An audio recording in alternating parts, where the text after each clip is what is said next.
jecha kun afaan arabaatiin maal akka ta'e ni beektaa? Lakkin beeku. Islaam.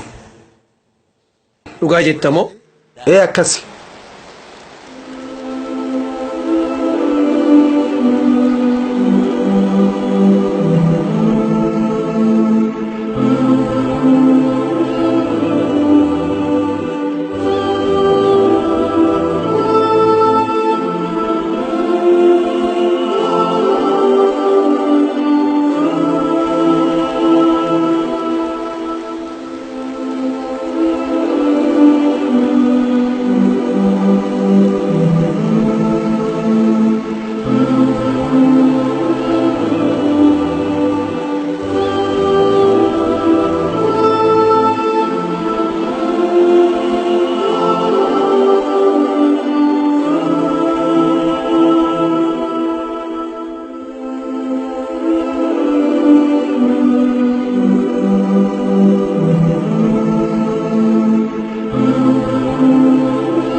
Duraan qobattiin gaafii wayii takka gaafadhee ture.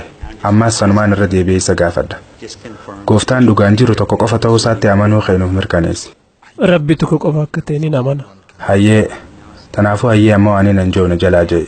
Ani ragaan baha.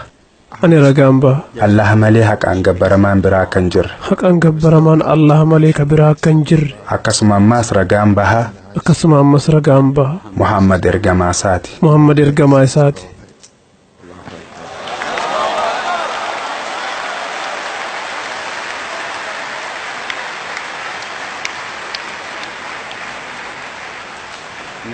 Amma afaan arabaatiin itti aansinee jenna. Hiikaan isaaniitis takkuma. Garuu ammoo hogguu jettu afaan Rabbiin quraanatti hin buuse.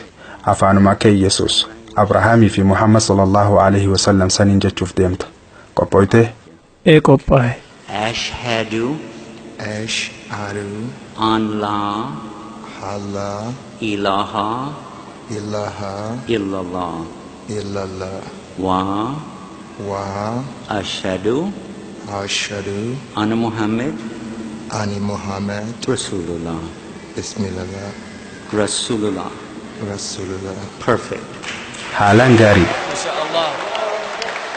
Alhamdulillah. How did I do that?